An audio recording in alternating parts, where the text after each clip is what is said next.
meters, but then again, the year after it's 10 times more, 79 meters, but then only 16 meters, and then 24, then 50, and then now in 2018, 110, more than we've seen before.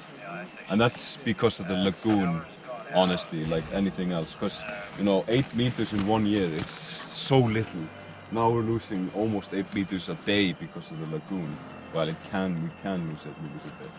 So yeah, this is a nice sign. It kind of tells us a story, and also it tells us that it's not really even, it's quite all over the place, but it's never growing, this glacier. It's always moving back, and especially now. I'm curious to see how next year will be, because 110 meters in 1 year is insane.